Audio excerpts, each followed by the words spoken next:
کہ فدق کی زمین کا حق تو کہتا ہے ابو بکر کھا گیا، نعوذ باللہ، میں تیرا جھوٹ مان لیتا ہوں 1 منٹ کے لیے، حضرت عمر کھا گیا، حضرت عثمان کھا گیا۔ کیا یہ فدق کی زمین پر کوئی ڈیم بن گیا تھا جب حضرت علی کا دور آیا؟ کہتے ہیں نہیں۔ کوئی نہر کھد گئی تھی؟ جی نہیں۔ انہیں آسمان اٹھا کے لے گیا تھا؟ جی نہیں۔ انہیں زمین نگل گئی تھی اس حق کو، اس زمین کو؟ جی نہیں، برقرار تھا۔ تو میں نے کہا حضرت علی اپنے دور میں یہ فیصلہ کیوں نہیں کرتے تھے کہ آؤ حسن بیٹا، آؤ حسین بیٹا، آؤ ماں کا حصہ مجھ سے لے لو۔ ابو بکر صدیق تو تیرے مطابق کھا گیا، حضرت عمر کھا گیا، حضرت عثمان کھا گیا، میں تیرا یہ لولا لنگڑا جھوٹ مان لیتا ہوں، بتا علی نے اپنی اولاد کو ان کی ماں کا حصہ کیوں نہیں دیا؟ اور اگلا جملہ کہوں، امام حسن بھی خلیفہ بنے یا نہ بنے؟ تو حضرت امام حسن نے اپنا حق خود کیوں نہیں لیا؟ بھائی جھوٹ وہ بول آدن کوڑ وہ مارو جرا کچھ چھجے تے کچھ پھبے، کچھ چھکے تے صحیح نا، جھوٹ وہ بولیں جو کچھ چل تو سکے۔ لولا لنگڑا اندھا گونگا جھوٹ بولتے ہو، یہ جھوٹ بڑے آسانی سے پکڑے جاتے ہیں۔ حضرت علی نے حضور کا فیصلہ ویسے برقرار رکھا جیسے ابو بکر عمر عثمان نے برقرار۔ حضرت علی نے بھی کھایا۔ مفتی صاحب، اہل بیت سے جب حق ایک بار لے لیا جائے وہ دوبارہ نہیں لیتے، وہ چھوڑ دیتے ہیں۔ میں نے کہا ایک منٹ بولا تو نے جھوٹ ہے، لیکن مجھے ذرا بتاتا جا، جب اہل بیت نے حق چھوڑ دیا تجھے کیوں اعتراض ہے؟ اب سوال یہ ہوتا ہے کہ مولا امیر المومنین نے اسے اپنے دور میں بزور طاقت واپس کیوں نہیں لیا؟ چلیں وہ تو واپس کرتے رہے، وہ جب دیتے تھے تو اب اہل بیت کر سکتے تھے، اس لیے کہ اگر انکار کریں گے تو یہ انکار تاریخ میں لکھا جائے گا کہ دیکھا صرف زہرا کی تھی میرا ہے، بعد میں آنے والے اماموں نے تو کہا ہمارا ہے ہی نہیں۔ یہ جان بوجھ کے یہ جال چلتے تھے کہ ان میں سے کوئی انکار کرے۔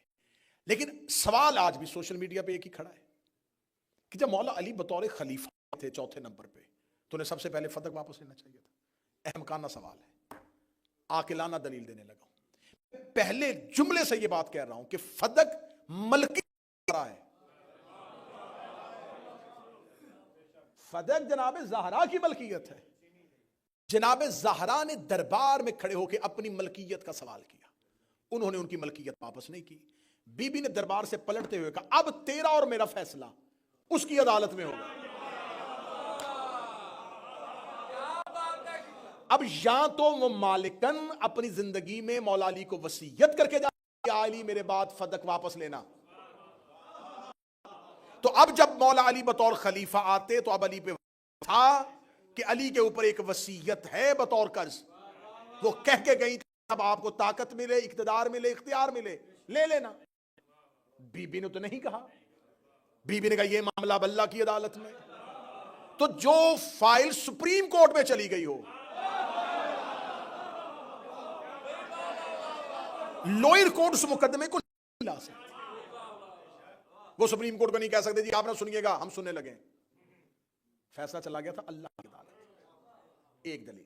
دوسری دلیل یہ ہے رسول اللہ نے جب مکہ چھوڑا ہجرت کر کے رسول اللہ کا جو اپنا گھر تھا جو ذاتی جس میں مکہ میں رہتے تھے اب وہ تو چھوڑا ہے، بھرا گھر چھوڑ کے واپس آ۔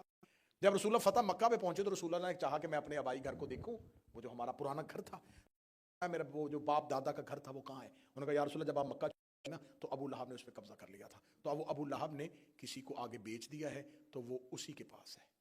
رسول اللہ نے کہا اچھا ٹھیک ہے۔ صحابہ نے کہا یا رسول اللہ تو طاقت ہے پاس، آپ کے باپ آپ کی بچپن گزرا ہے وہاں پہ، آپ کی کچھ یادیں ہیں وہاں پہ، اب ہم ہی جاتے ہیں جا کے اس کو نکالتے ہیں، اس مشرک نکال کے اور فوراً ہم آپ کو وہ ملکیت واپس لے کے جاتے ہیں۔ رسول اللہ کا جملہ سننا، رسول نے فرمایا نہیں میں وہ گھر واپس نہیں لوں گا۔ کیوں یا رسول اللہ؟ فرمایا کیونکہ ابو لہب نے میرے گھر پہ قبضہ کیا ہے، میں واپس لے کے اس کی سزا میں کمی نہیں کرنا چاہتا۔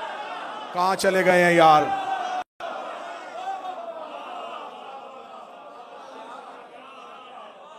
اگر میں واپس لے لوں تو پھر تو حساب برابر ہو گیا، اسے چھینا تھا میں نے واپس لے لیا، تو عذاب میں تو کمی ہو گئی، سزا تو ختم ہو گئی۔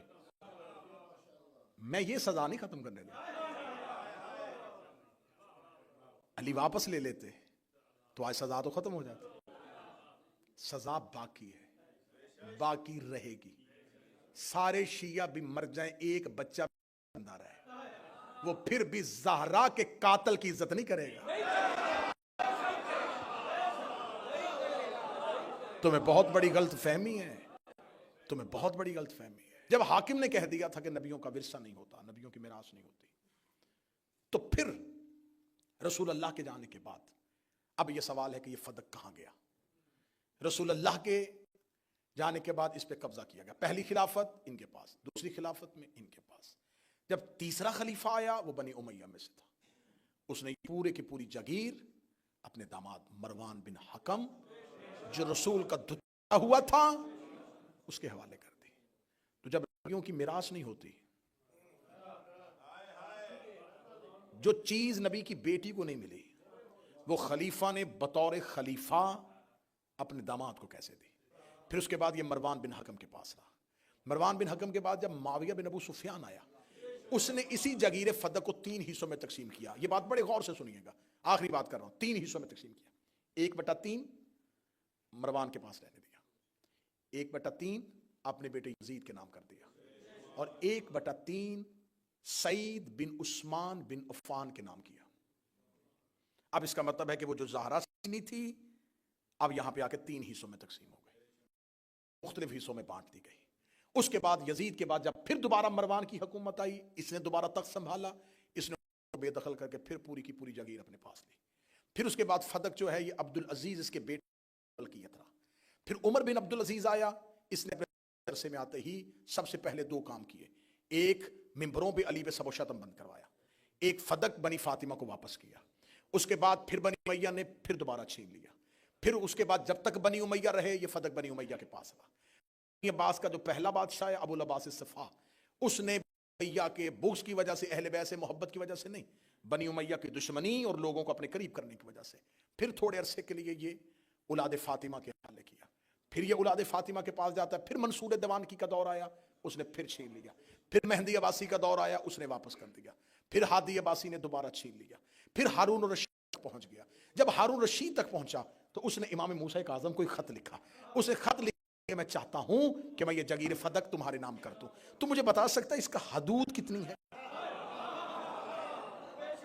اس کی حدود, آخری جملے کہہ رہا ہوں, اس کی حدود کتنی ہے, اس کا رقبہ کتنا ہے؟ تو سرکار موسیٰ کاظم کا جو خط ہے وہ آج بھی کتاب میں موجود ہے. امام موسیٰ کاظم نے کہا اس کی ایک حد عدن, دوسری سمرقند, تیسری افریقہ اور چوتھی بحر احمر. اب یہ لفظ کیونکہ پرانی میپ کے لحاظ سے ہیں, آج کے لحاظ سے دیکھ لیتے ہیں. ایک یمن میں ہے, ایک آذربائیجان میں ہے, ایک افریقہ میں ہے, اور دوسری آرمینیا میں ہے. جب مولا امام موسیٰ کاظم نے حدود کا یہ رقبہ لکھا تو ہارون رشید چکرا کے کہنے لگا ہماری حکومت کہاں ہے؟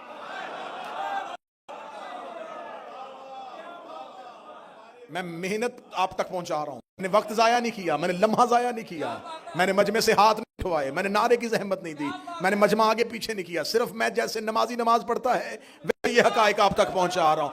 اب جب اس نے یہ کہا کہ ہماری حکومت کہاں ہے, تو اب یہ سوال تھا کہ وہ فدق جو مدینے سے نکلا تھا یہ بجائے سکڑنے کے پھیلا کیسے؟ اب اس وقت فدق کدھر ہے؟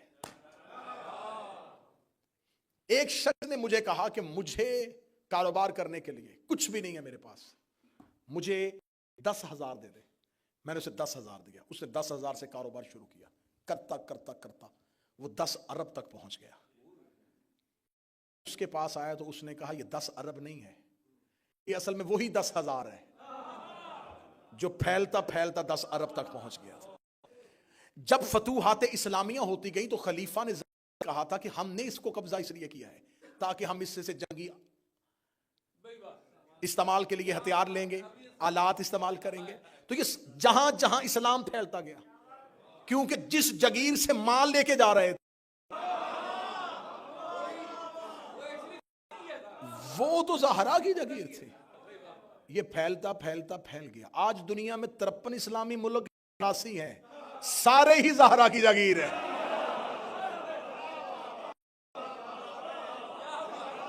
جہاں جہاں لا الہ پہنچا ہے وہ زہرا کی جگیر. بسم اللہ صلی اللہ.